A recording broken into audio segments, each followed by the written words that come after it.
Can heads keep talking after they're decapitated? Well, at least one historian believes so, and that event happened during the life of William Shakespeare.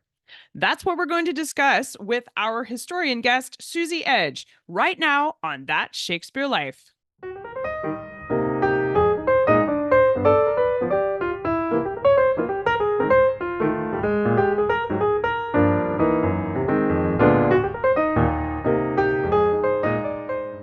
When Mary Queen of Scots was executed for her role in trying to overthrow Elizabeth I of England, it should have been a really straightforward execution. I mean, they decapitated her, and you'd think that would be the end of the story. It's really violent, but there's not exactly more mystery to it.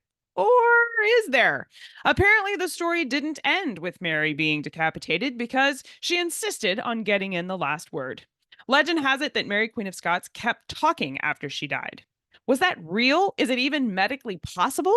To find out, I sat down with medical expert and historian Suzie Edge, author of the book Mortal Monarchs. The book examines the surprising and often grotesque history of the deaths of kings and queens, including Mary, Queen of Scots. To get the details on exactly what happened when Mary, Queen of Scots was executed, I sat down and talked with Suzie Edge, and here's what she had to say. Yes, the story goes that the executioner, he reached out to grab her head, and he grabbed it.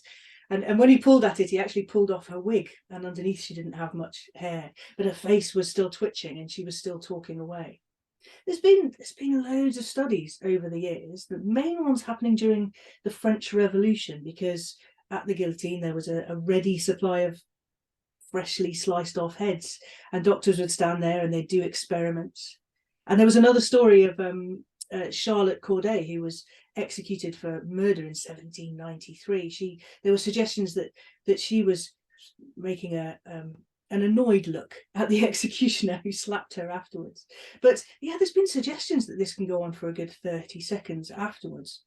No one's really got to the bottom of it. But I mean, I just think that this severe drop in blood pressure and the blood flow to the brain would mean the lights would go out, and anyone that's ever fainted will tell you that the lights go out very fast.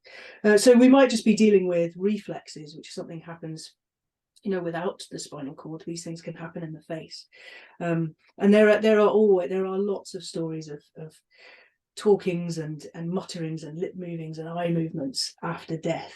I think it all just feeds into our fascination for death and what's coming next, the thing that none of us can ever know. This story is one of my absolute favorites because you just don't see it coming.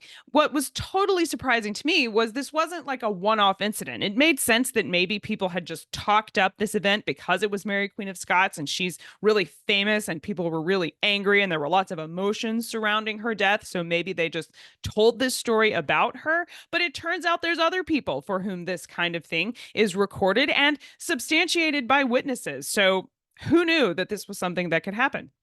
If you'd like to hear more about the deaths of some of the monarchs that reigned during the life of William Shakespeare, including Elizabeth I and James I of England, you can listen to our entire interview with Suzie Edge at CassidyCash.com/episode 254. You can also find this podcast anywhere that you get your major podcast platforms. So Apple, Spotify, wherever you like to listen, we're on there. Find That Shakespeare Life and locate episode 254. You can also search for Suzie Edge's name to find it on those streaming platforms as well.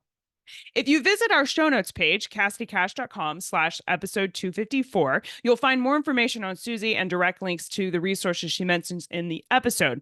And while you're there, if you want to see more visual history related to the grotesque deaths of some of England's monarchs, as well as some related podcast episodes where we talk about this topic, then you'll want to click the detailed show notes button. This is available for patrons of our show, and it allows you to access some bonus history content that relates to the main episode.